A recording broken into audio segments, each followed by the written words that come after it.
Jeshua speaks about in these times of unrest. Beloved ones, let us speak of the days to come. You have a sole purpose, S-O-U-L, and soul, S-O-L-E, for being here at this time. You have chosen to be amongst the brothers and sisters at this time, even in these times of unrest. What you will see in the next year and a half or 2 years, it may extend, is going to be a great awakening. But in order to get there, there are going to be some bumps in the road. At least that is how they're going to appear at first. There is going to be much of an upheaval. You are going to wonder, am I bringing this forth for a reason?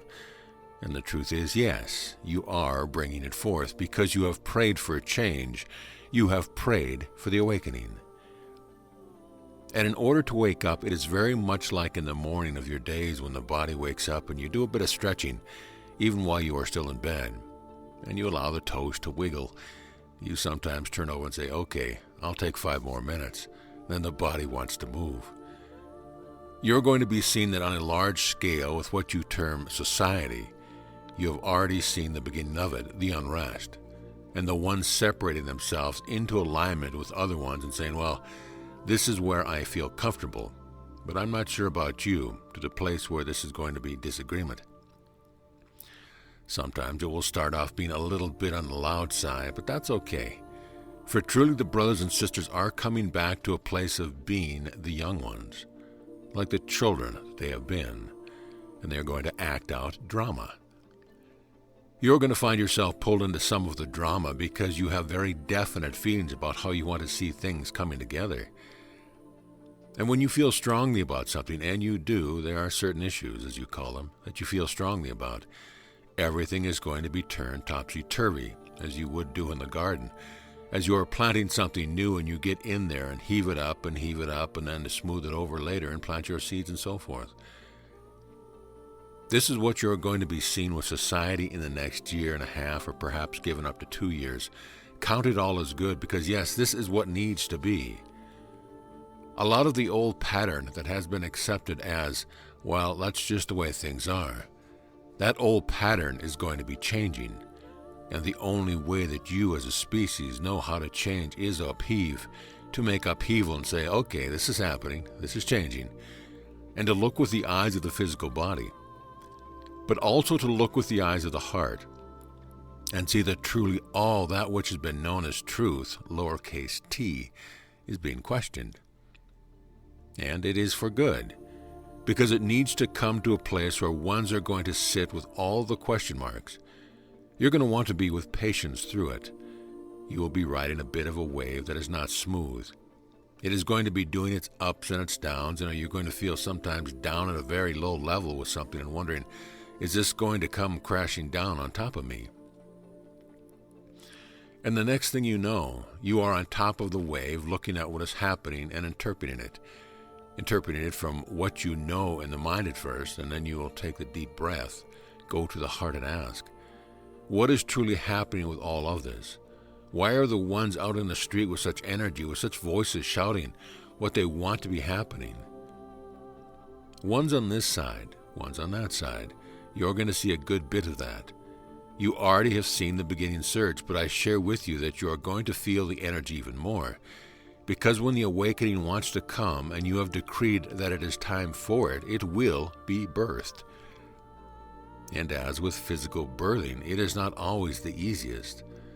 Sometimes there's a bit of labor that goes into it. And that is what you're going to be seeing as one stand for what they think to be the right way to go.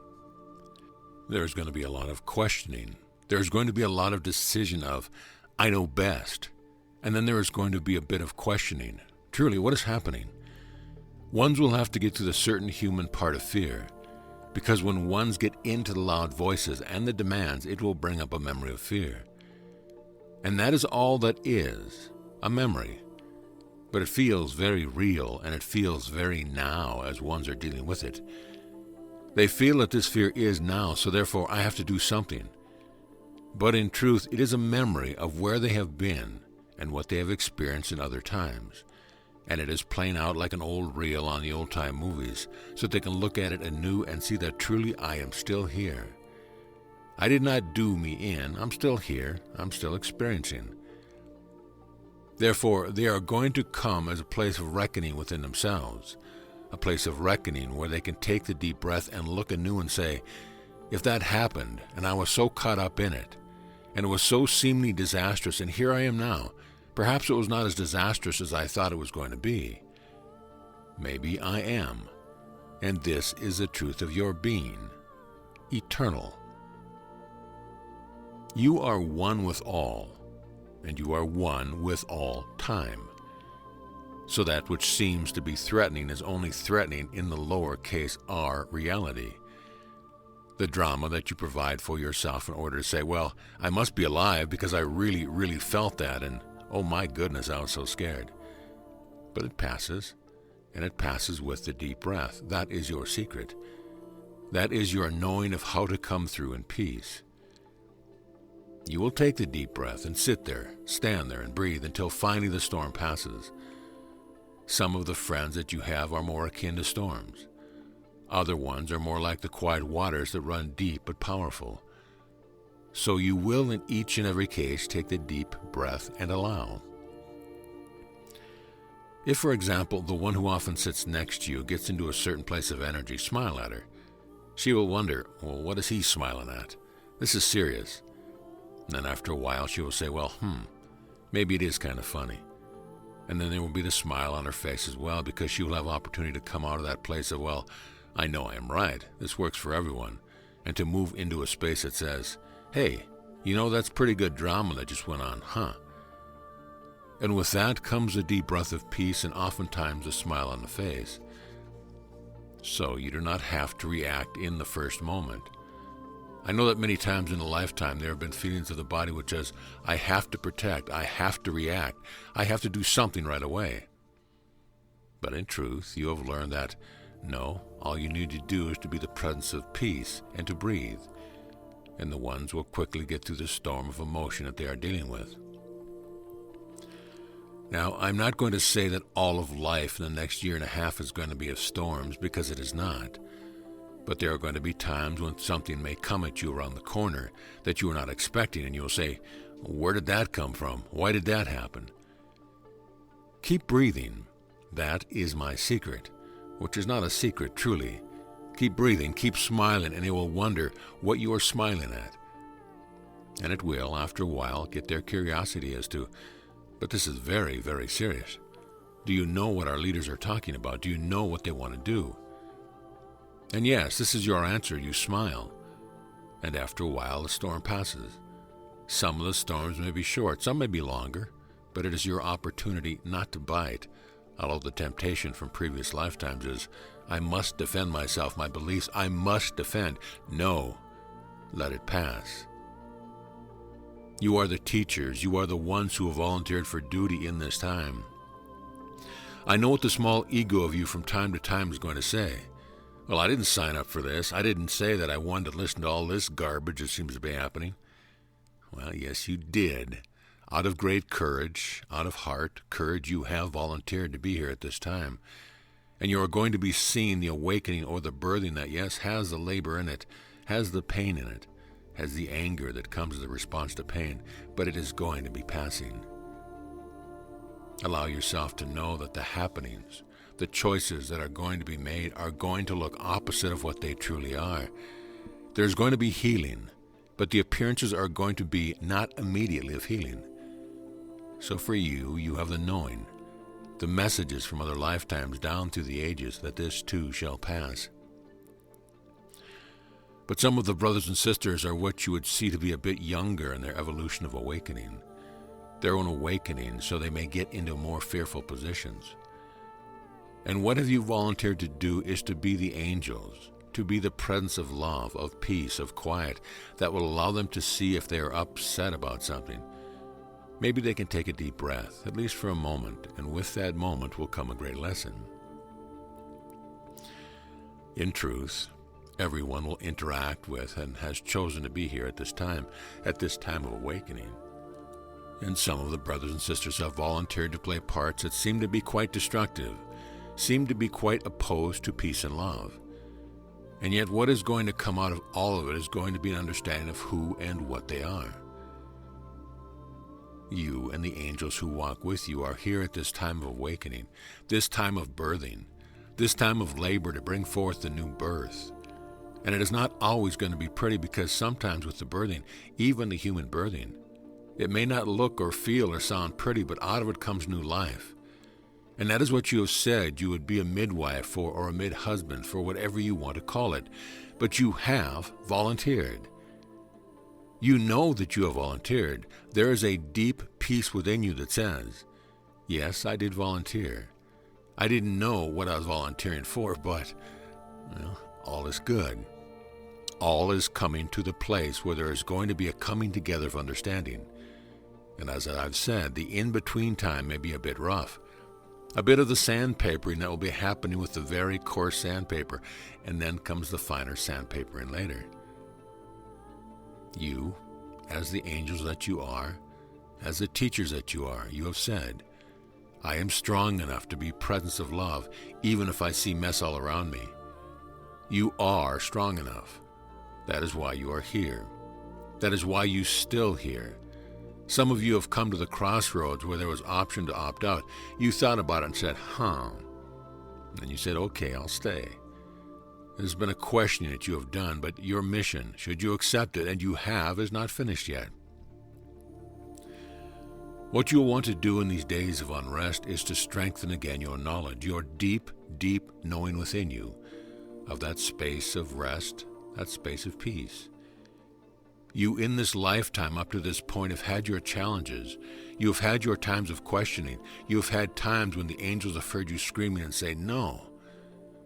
And then you have said, yes, it is okay. Because you have known the place of peace, even though everything around you might have been in what you would term a mess.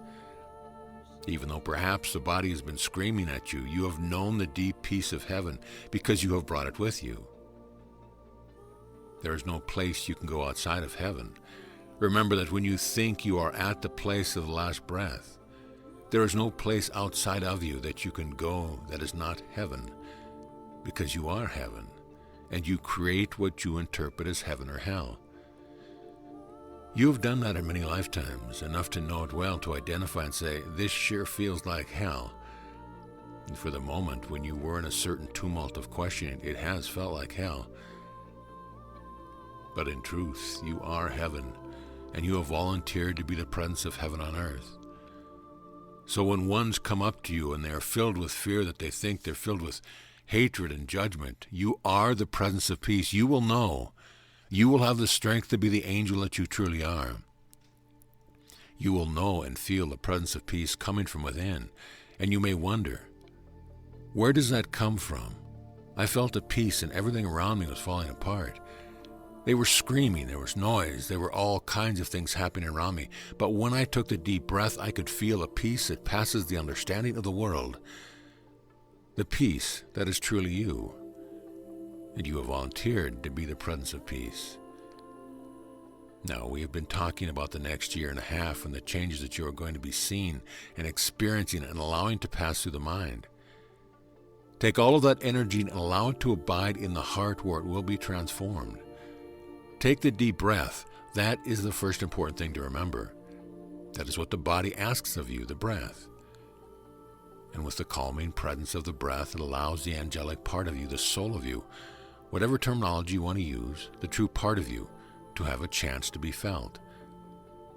And once you feel the space, and you have in your meditation, you have felt that peace, you will know it forever.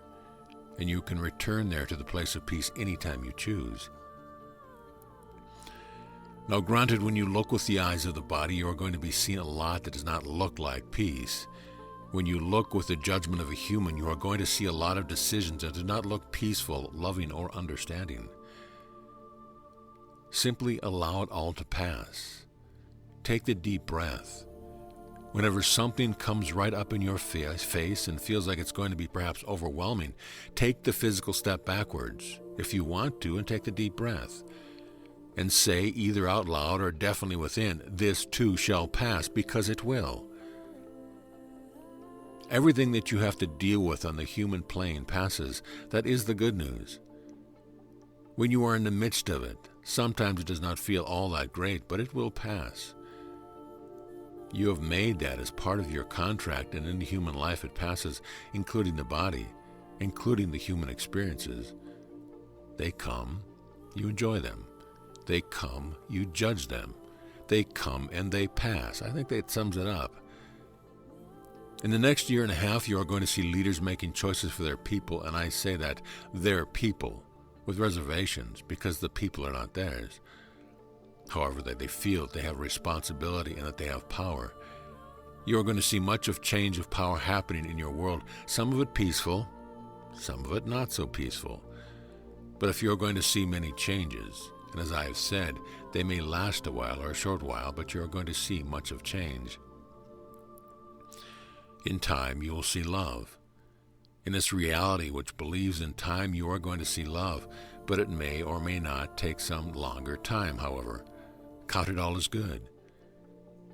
In these times of unrest, and that is where you are right now, it is not that you have to wait for these times of unrest. You are already there. The best thing you can do is to rest. Physically, yes, let the body rest. Physically, take the deep breath many times over. But Jeshua, if I keep taking a breath, I'm going to pass out. Okay, so what? You'll come too. Besides, I have not seen you do this yet to the place of falling over. Allow yourself to be at peace. Allow the turmoil to be seen, acknowledged, and to work itself out. Breathe through it. That is why you built into physicality the breath. The breath is a gift that you built into this reality. Know you how peaceful the rest is when you put the body down upon the bed. Sometimes sitting up works too, and you allow the relaxation and the peace which comes with the deep breath. Abide often in the deep breath. Allow your thoughts to be of peace. Allow your words to be of peace. Allow your actions to be of peace. The first person you see in the morning, smile at them. Even if you have had a terrible night of it and you have tossed and turned and you've been awakened several times, and maybe the train went by the dwelling place and awakened you every hour as it went by. Whatever, first thought is a thought of gratitude. I am awake, the body serves me well. You are creating the miracle moment by moment by moment, and you are walking through that day as the miracle. Extending love to everyone. You extend love. But when you do that, what happens? It comes back to you. You are in that moment in the presence of love. Remember to exude love. Remember to think and be the presence of love, because your world is crying out for love. Your world is seeking the awakening. That is what it is all about, the birthing pangs of the awakening. And you are the midwives, and you have volunteered. In these times of unrest, be the presence of rest. And so be it. Follow-up questions on ascension. I want to come back to a conversation we started last week about ascension. You talked about first we must know the purpose for why we want to practice ascending.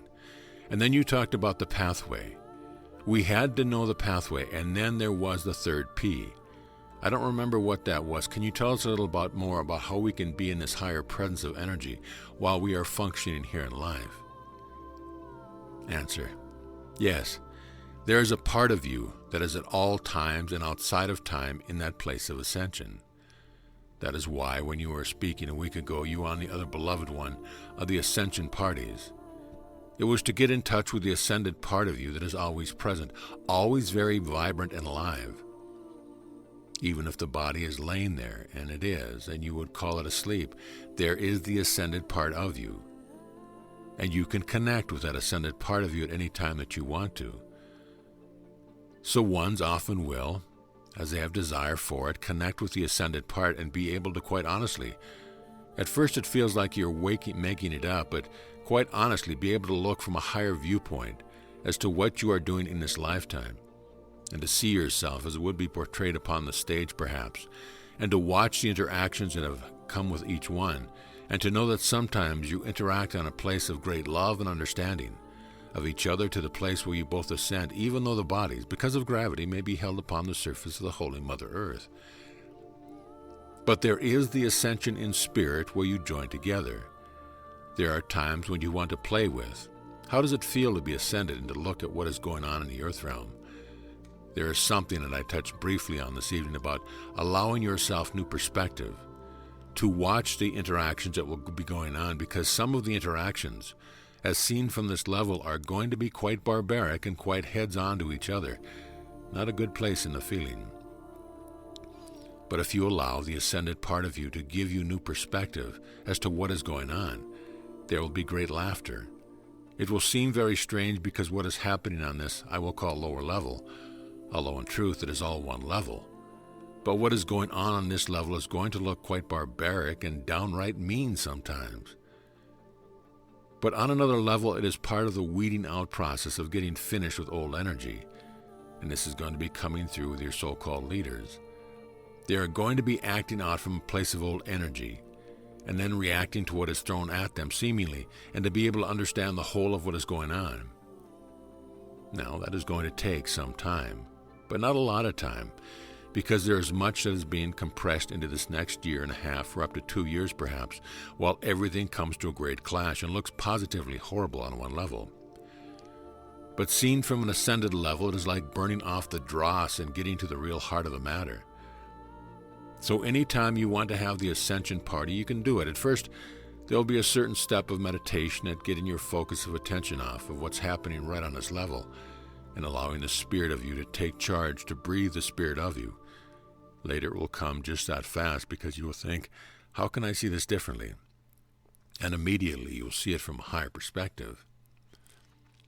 This year and a half that we have spoken about, that is part of its purpose, is to allow you to say, this feels so really rotten that I want out of this, and I'm going to a higher perspective. Ones will literally say that. Not that they want to release the body, but they want a new look of looking at what is going on. Because one is quarreling with this one, and this one is quarreling, and sometimes we have spoken.